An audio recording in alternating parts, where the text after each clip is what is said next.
You're listening to God, Law, and Liberty with David Fowler and Gary Humble. We're putting culture on a collision course with the truth. Welcome back to another episode of God, Law, and Liberty. I'm Gary. And I'm David. And we are so glad that you're here with us on this episode. And for those of you that have been listening, thank you for that. Please continue to share and ask friends and family to subscribe. We are excited about having this conversation and getting this out. Yeah, absolutely. And this is actually airing over Thanksgiving. Right. And so somehow today, I hope our listeners will find this interesting. We're going to tie our discussions of conscience and liberty, spheres of liberty, to thankfulness. So if that intrigues you, how that can lead to thankfulness, then this is the show for you. But yeah, it'd be a good one. Have you heard that? Have you heard that new song yet, David? Closed on Sunday. No, You're my Chick-fil-A. No. Close. You haven't heard that? It's some new Kanye West song. No, we've been. Are you serious? It's a real song? I am serious. Oh no, I haven't heard. I thought maybe it came about because it is a new song off of the current #1 album in the country called "Jesus Is King" by Kanye West. Oh wow, it's pretty incredible. Maybe he's mostly king. Maybe we. So no, I didn't mean that as to Kanye, but after what happened with Chick-fil-A last week, so I thought it'd be a nice little intro. Yeah, that is a good intro. That is a good intro. Yeah, absolutely. We were talking last week about this issue of conscience. And that as we're beginning to understand it, and as we were looking at that amicus brief that had been filed by the Tennessee Independent Baptists for Religious Liberty, they had raised this question of conscience, and that we had looked for our listeners, viewers who don't know. I think it was our third podcast. We talked about the Westminster Confession, the conversation about conscience, and we brought that forward to some things Kuyper wrote at the end of the 1800s, and that it's in our constitutions, but we made this statement about liberty. So there was this concept that there was this sphere of church, a sphere of It wasn't when I had invented the word viberty. Viberty, no, it wasn't, but that's a great word, viberty.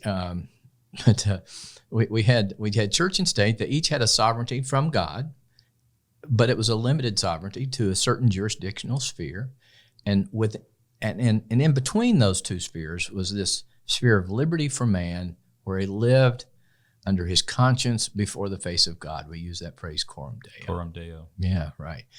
And so what happened last week was that Chick-fil-A had to make a decision about how to live before the face of God. So why don't you, in case any of our listeners were in comas last week or out of the country, why don't you tell what Chick-fil-A decided to do last week? Yeah, I mean, essentially, and what's interesting about that decision is we've known for quite some time Chick-fil-A's stance on Christianity and of course, like we sang earlier, being closed on Sunday. Yeah.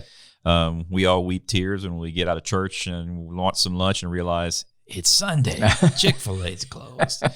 And they've done some great things, and because of that, the Christian community has supported them wholeheartedly for quite some time. In fact, I can think back over the last 5 years, some of the boycotts they've faced, and boycott Chick-fil-A. Next thing you know, there's lines wrapped around. You can't find a Chick-fil-A to go get a sandwich. Remember when Mike Huckabee did that? Yeah. After the big blow up where he said we support marriage, I think everybody and his brother went to Chick-fil-A. I mean, it was just wonderful. I remember going that day. So now what makes this decision interesting, we've got Chick-fil-A now caving to what a lot of people call this, we call it the cancel culture. Yeah.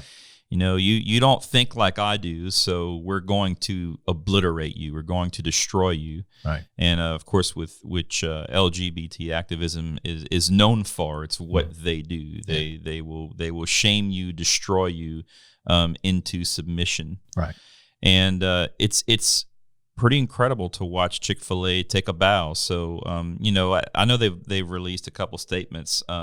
People aren't buying it, including Focus on the Family has made a pretty significant stand. Sure. Not to detract from any way on the great things that Chick-fil-A has done in the past, but this decision to not support organizations like the Fellowship of Christian Athletes and Salvation Army because of their stance on same-sex marriage is an incredible message for Chick-fil-A to now put publicly and frankly in front of its customers and patrons, who most of which I think feel quite differently. Yeah, I would imagine a lot of them do, and I do as well.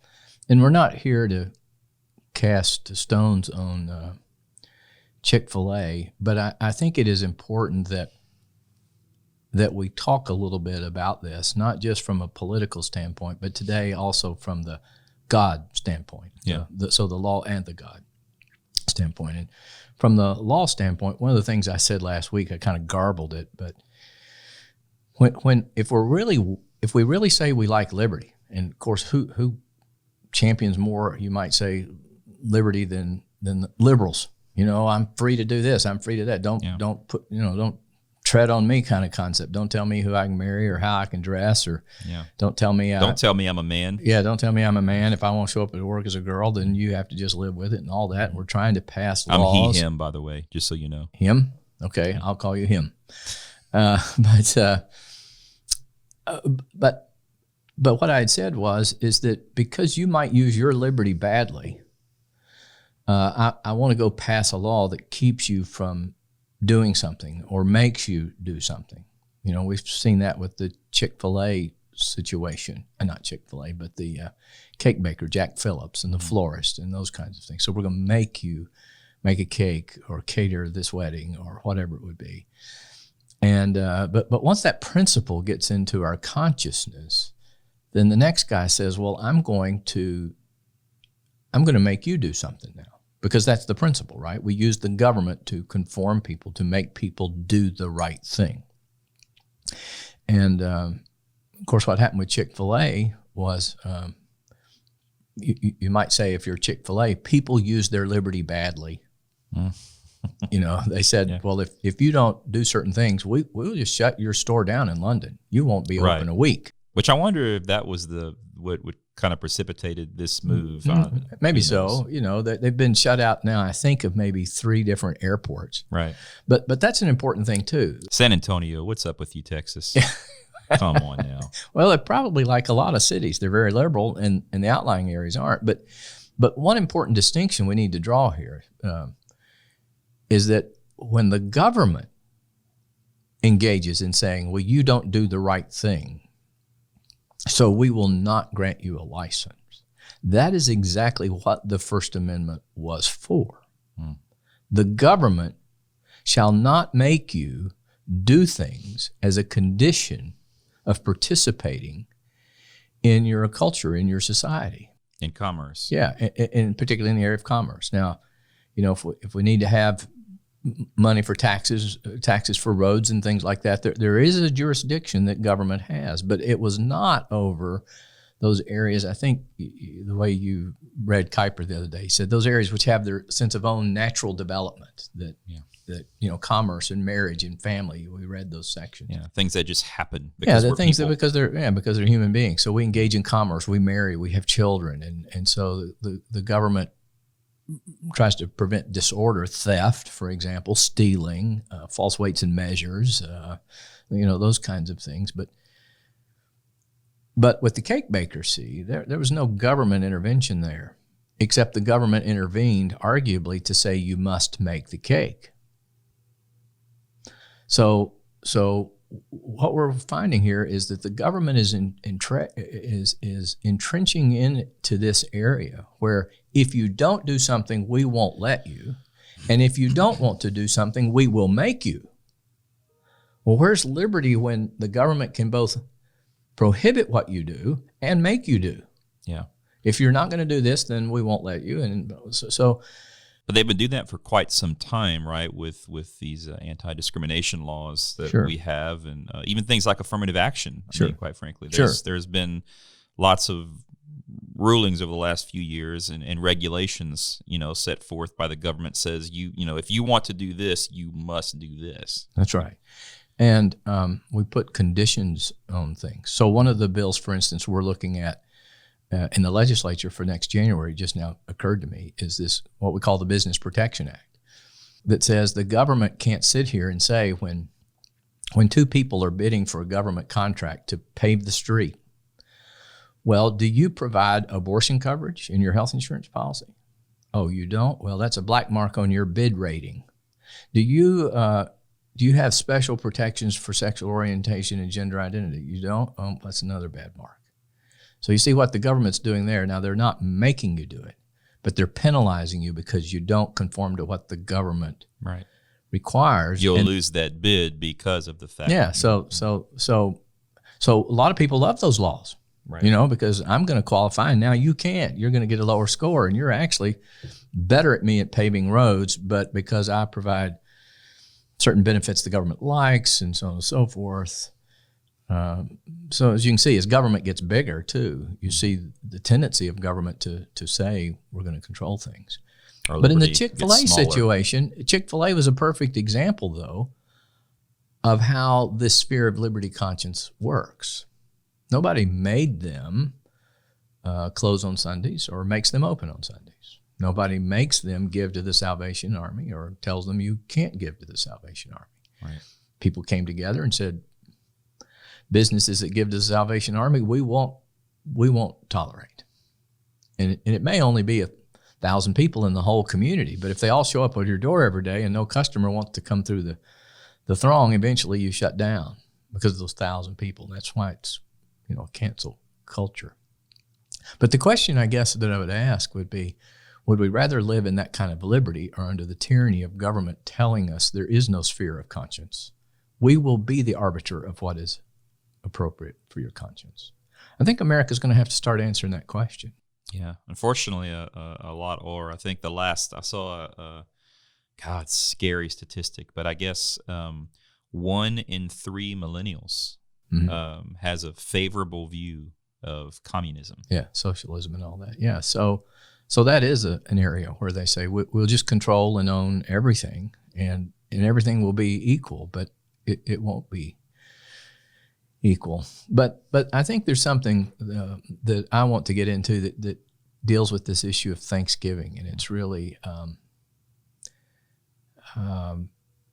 it really just hit me last week as I was thinking about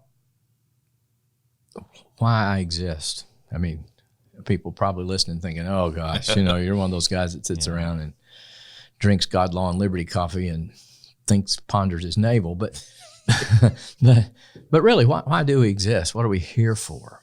And I've often thought of what, in fact, I was talking with a friend the other day about Ecclesiastes, and he said, nothing's really new. We just repackage it. Mm-hmm. I mean, so he said nothing's new under the sun. But he talks about the futility of life. So what makes for the good life? And this isn't just a Christian question. This is what Socrates was talking about. This is what Plato and Aristotle and all these guys were talking about. What makes for the good life? The Epicureans, the Stoics, they're all talking about what makes for the good life. We don't tend to think very deeply anymore. And as long as I've got food and shelter and, I got Dancing with the Stars or WWE or the NFL's playing, life's good. That's the purpose of my life. But Solomon would have said, that's futile. What's the point of that? And Paul even said, if there isn't any resurrection of the dead, eat and drink, for tomorrow we die. Yeah. So why go through the hardship of life if the end is nothing, obliteration, non-existence? Just put a bullet to your head and end it anytime. Now, I'm not advocating that, but there are a lot of people who've reached that conclusion, famous people, Hemingway, others, Faulkner, who just said, what's the point of this? It's futile. Why go through this? Just boom, it's over. Guess I'll go eat worms, the old ditty that I learned as a kid. So I've been thinking about that, and I've been thinking about Chick-fil-A. Chick-fil-A represents itself as a Christian-based company. They've never backed off from that. I don't think they're purporting to back off of that today. They still close on Sunday. It's very clear why they close on Sundays. They have a personal belief about a day of Sabbath, a rest, that everybody ought to have one. It's a creational thing. It's not just not just a Jewish Hebrew thing from the Exodus where we find the Ten Commandments, but God rested. So it's written in the created order that man needs a day of rest and from his labors, and that part of the idea is that we use that to honor God, to set it aside, make it holy. And so if you're going to pronounce that and not back away from that, then the question becomes, when I then do other things, what am I communicating to the world that's watching as to what Christianity means in regards to that thing? What is the nature of my Christianity that says I will do this, I'll do this, but I won't do this and I won't do that? And so one of my favorite Psalms was Psalm 73.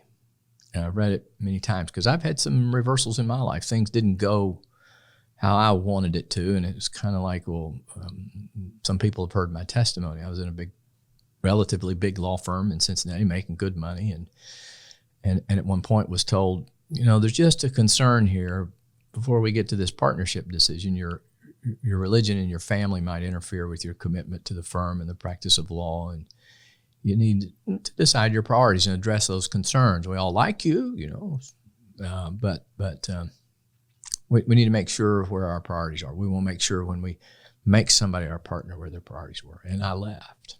I chose to leave. They didn't make me leave. They said, so you can stay, you need to address the concern, or maybe there's a better environment for you. And I left.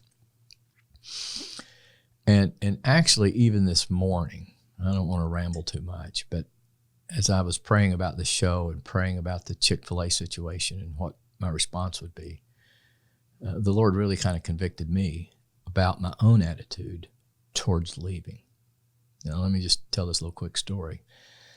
After I was told, let us know what decision you want to make, take a week to talk to your wife, think about it. I went back to my office. I just sobbed, called my wife. I was crying, because it didn't make sense to me.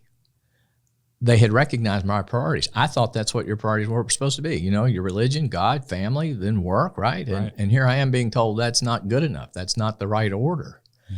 And wait a minute, God, isn't there supposed to be some blessing here? And then, God, blah, blah, blah, whatever it is. So that's where Psalm 73 becomes important, because you go there and the psalmist says, boy, I almost really messed up because I got to looking around me. And all the wicked were fat and sassy and happy. They were living at the corner of Easy Street and Pleasant Avenue. And here I am keeping all these commandments, and I'm in a world of trouble. I mean, that's what he says.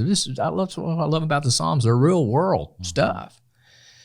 And he makes this statement, but here's where I stopped. He says he says, surely in vain I've kept my heart pure, and I've washed my hands in innocence.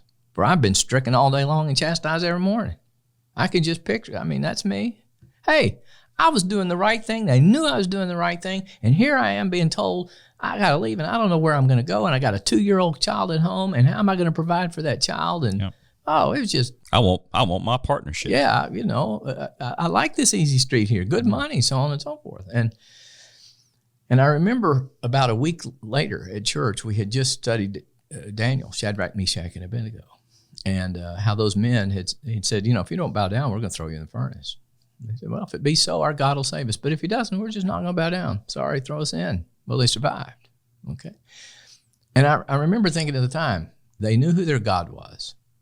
And they said, if my God saves me, great. If he doesn't, I'm not going to bow down. And so I said, I'm leaving. And, of course, my whole life changed after that point, what I'm doing here today, I would have never envisioned doing. So here's what the psalmist says. Okay, and that's how I sort of felt at that time. I've been doing the right thing, and here I am being stricken, losing my job, blah, blah, blah, blah. So he says, I was senseless in ignorance. And then he said, but then I came into the sanctuary, and then I perceived their end.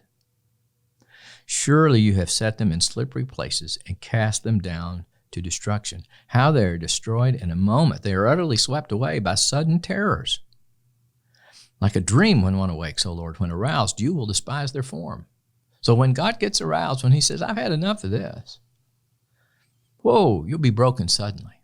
And I kind of said, There, that's right. My end is heaven, and theirs is hell. Now, not that I'm excited that somebody's going to go to hell, but it was kind of that consolation, Yeah. Okay, I'm going through tough stuff, but heaven's up here. And I kept reading last week, and I realized I had missed the biggest point. Because the psalmist goes on, even after he makes that statement, right after that, he said, when my heart was embittered and I was pierced within, then I was senseless and ignorant. I was like a beast. I can picture it, He says, nevertheless, look at this. I am continually with you. Hey, wait a minute. World's falling apart. Doesn't look good. They're having a great life. I don't seem to be having, but I'm continually with you. You've taken hold of my right hand. With your counsel, you're going to guide me and afterwards receive me to glory. So there's that end, but he's also saying in the present. Yeah. Yeah, you'll get me through this. Yeah, I am continually with you. Mm-hmm. And he says, so whom have I in heaven but you? I mean, I don't want to go to heaven because somebody says the streets are paved with gold. I want to go to heaven because God is there, the most glorious, perfect essence being that exists, and I can be in relationship with and in the presence of that forever. And then he says, and beside you, I desire nothing on earth. And that's the verse that caught me.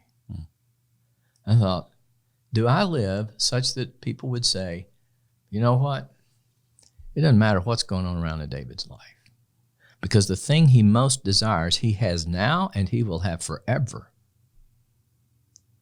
So you take away his house, he lives in a cardboard box, whatever it is, you shoot him. Okay, great, as Paul said. So I go to be with the Lord. Thank you. That's great. I didn't know whether to stay here or not. You simplified that decision for me. That's the end of man.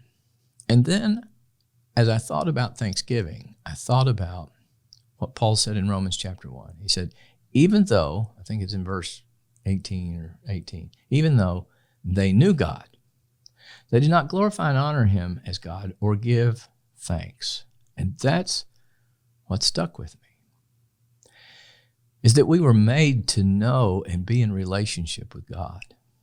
That's why we exist. The Westminster Confession said, man's chief end is to glorify God and enjoy him forever.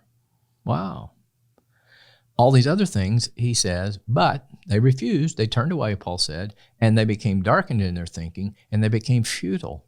So I spend all of my time pursuing his ends, cars, houses, those kinds of things, and at the end I die, and as Solomon said in Ecclesiastes, and who knows going to inherit those? Yeah. What a waste. And central to that, too, in terms of Thanksgiving, is to know, where does my help come from? That's right. So you can do with what you want. Jesus said, don't worry about those who can kill the body. Worry about those who can kill the soul. And so as I was thinking of Chick-fil-A and bearing Christian witness and thinking of that in my own self and thinking of my experience in the past with my job situation in Cincinnati, I thought, wouldn't it have been interesting if Chick-fil-A would say, as the Hobby Lobby did, remember Hobby Lobby and the abortion mandate? They said, well, if we close, we'll close. I feel sorry for all the employees. They stood firm. But I'm, if I go belly up as a business, well, that's okay. And of course, people could say, well, that's easy for you to say, Green family. You already made billions and got them in the bank and it won't affect you. But Chick-fil-A could have said, if we can't open in London, we just won't open in London.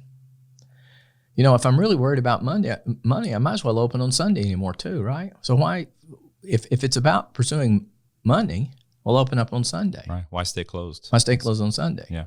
Let's jettison that one too. Why hold on to that one and not say, my end is to glorify God. My end is to know God.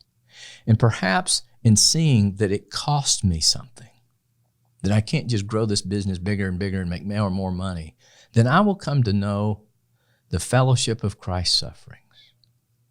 Okay, right. So instead of being a multi-million, a billion, I become a multi-million. But big whoop. Yeah, but then I thought of what Paul said. He said, not that I'm just sacrificing all these things. Remember in Philippians chapter 3, for those who may be listening and aren't tracking this very well or wants to know what I'm talking about, Paul was a Pharisee of Pharisees, he said. I was beyond everybody in my righteousness.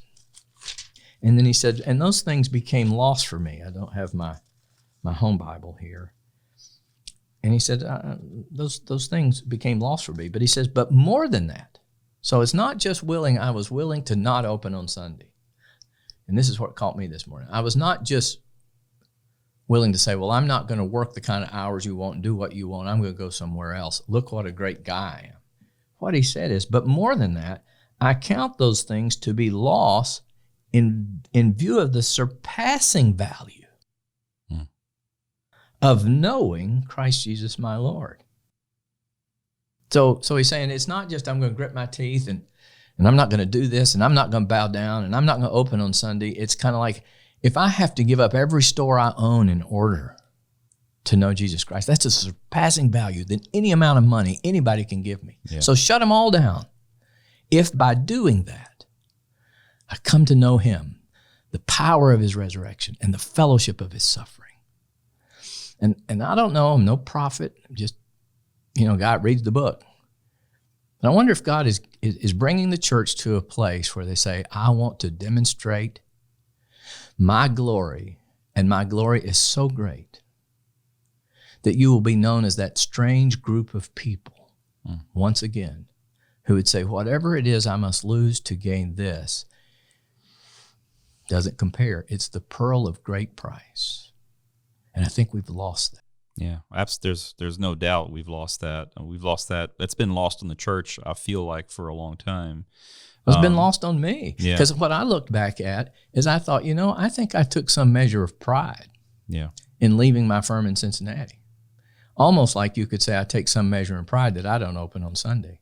Right. And you know what the scripture says? Your works, that's a dead thing. Yeah. It means nothing to God. I don't care if you're open. Might as well open up. In fact, one of the verses I love, it just now comes to mind, is Amos chapter 5. What does God do? He's talking to the Jewish people. And he said, I've been trying to get your attention. Chapter 3 and 4, I think it is. And he says, now prepare to meet your God. But they're having their worship services. And he says, would you just shut up? I don't want to hear your timbrels. I don't want to hear your dances. I don't want to hear your singing. Shut the doors. Because what I want is righteousness to flow down.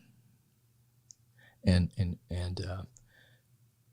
so God actually says, there's nothing you're doing inside the temple or the synagogue of any merit or value to me. So just go home. Open up on Sunday. It really doesn't matter. If you're thinking that by closing on Sunday you're being righteous, righteousness is by faith, not by works. And I think that's probably, in terms of thankfulness, I think that's probably the beef that a lot of Christians have with this move. It's the one that I've seen more often in the chatter is that, Chick-fil-A was already, I don't know the exact statistic, but something like the third fastest growing food chain in the country, or maybe the world. I don't recall, but they were up there. And I think for sure, I think I read something at one point they had taken the number one spot, but that's probably not right. But for sure, they were either the number 1, 2, or 3 fast food chain in America. For sure, I know that was true. And with that amount of success, having held to your values, it's just it's incredible to me to make a move like this, and it would signal. I think everybody's scratching their heads, thinking, well, is it because you needed to be more successful? What was the driving factor? And that to me, when we talk about being thankful, what you were reading is being thankful in the midst of devastation and persecution. Yeah. All they had to do is be thankful in the midst of incredible blessing. Yeah. That seems to be a lot easier. So I think that's why the decision is so baffling to so many, but that definitely goes to show there is no matter who you are, what type of industry you're in, whether you're a business person or not, there is an incredible amount of pressure to bow down to this modern Baal. Yeah, it's an idol. It's an idol. And it was an incredible thing to see Chick-fil-A take this path. And I'm not saying that Chick-fil-A's closing on Sunday is a works righteousness thing, that somehow I'm, God's going to bless me because I did this and see how good I am, like the Pharisee and it's one of the favorite stories of people, the Pharisee and the publican in the temple. And the Pharisee's out where everybody can see him and saying, look how good I am. I tithe this and I do this and I do this. And the other guy's he's over in the corner, can't even look up, beating his breast and saying, oh, Lord, have mercy on me. I'm a sinner. And Jesus said, which one goes home righteous? And I think we've lost the sense of the significance of what Jesus said. I think those people at that time thought, well, surely that Pharisee, look at that. He kept all those rules. Of course he is. And Jesus said, no, you got it backwards. You see, you're living in a kingdom of man that measures things differently, that sees things differently, that sees the surpassing value of more stores and bigger stores and more money or more fame or more reputation or more of whatever it is that the world offers. And he said, I'm moving you out of that kingdom into a different kingdom where I rule and my principles rules. And usually in my world, he says, everything's upside down. You want to be first, be last. You want to be the leader of all, be the servant of all. See, the world says, that's not how you're first. That's not how you're successful.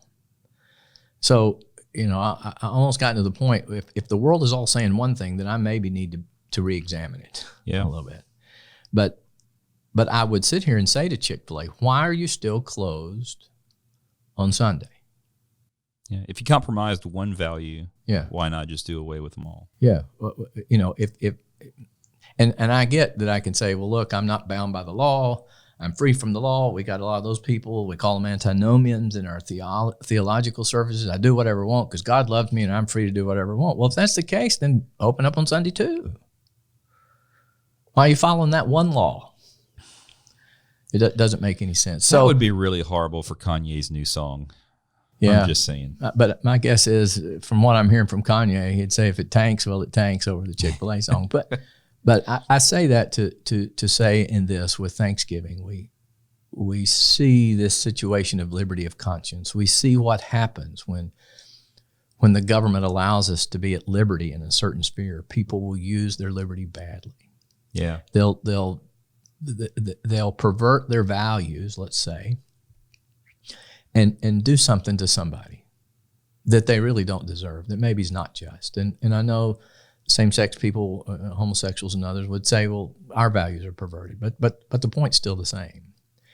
And so if we allow that liberty, bad things can happen. And I think that's why today the government's getting bigger and bigger, and more people are running to the government to pass some kind of equality law or whatever it is. And if they can't get it there, what do? They run to the Supreme Court and get formerly Justice Kennedy do it for them. Yeah, we won't have time to dig into it. We're coming to the end here, unfortunately. I always feel like we come to the end of this thing, and I'm like, man, we kind of just hit another topic. But that's why we'll have another podcast. But that's definitely one of the things that I don't know when we'll get into it, but this idea, because you've mentioned it a few times now, and it's piqued my interest. This idea that we can do bad things with our liberty. So we like we mentioned earlier, these anti-discrimination laws. And of course, we know that there's this Equality Act out there in Congress right now that would do some pretty devastating things in the country in terms of religious liberty. But where I'm getting is that we have to acknowledge if we do want liberty to exist, we should be completely okay with the fact that people are going to do some bad, terrible, and stupid things with their liberty. Mm-hmm. But that's part of liberty, and that does not mean that we have to put in a framework to control them. And mm-hmm. And that's what we've done, right. is we've continued to put all of these controls in to sort of confine and shape someone's liberty. But then we get into these types of issues, like having to pass like this Business Protection Act that we're going to be hopefully passing in 2020. And it's a negative law. It's saying stop doing something. Yeah. One thing I want to clarify, though, for listeners who might be listening who don't necessarily share our perspective and saying, so you're advocating anarchy.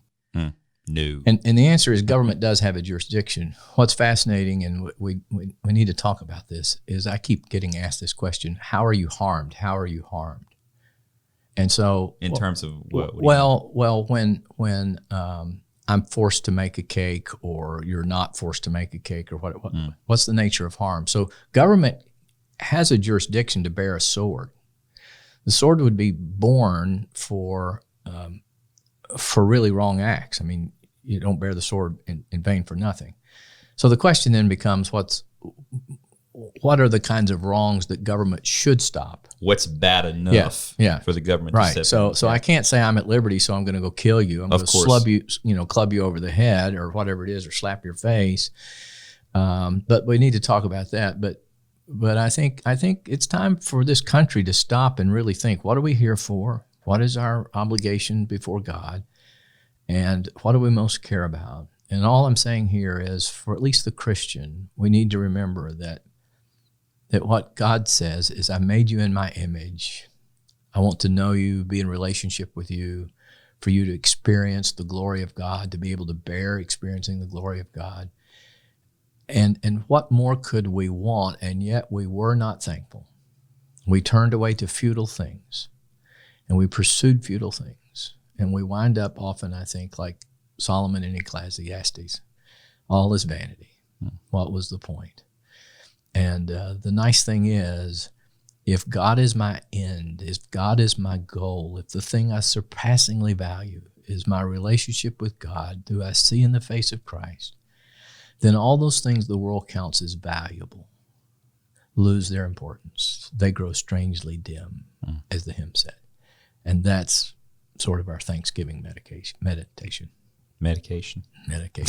That's right. We might need some Thanksgiving medication. We might. Yeah, a lot of crazy Pepto-Bismol. A lot of crazy families out there. Okay. Hey, well, that's a great spot to end, and also really appreciate you bringing that little bit of clarification on the liberty point. That's good. Yeah. Well, hey, if you're listening to this while during the week of Thanksgiving, we certainly wish you and your family a happy and safe Thanksgiving. And again, thank you for joining, and talk to you next time. If you enjoyed this episode, don't forget to subscribe. And if you want to help spread the word, please give us a 5-star review and tell your friends to subscribe too. We're available on Apple Podcasts, Spotify, and wherever you listen to podcasts. God, Law, and Liberty is a podcast of the Family Action Council of Tennessee. We are a 100% supporter-funded nonprofit advocating for family, life, marriage, and religious liberty. For more information, please visit us at www.facttennessee.org. That's FACTennessee.org. And please follow us on Facebook, Twitter, and Instagram at Fact Tennessee.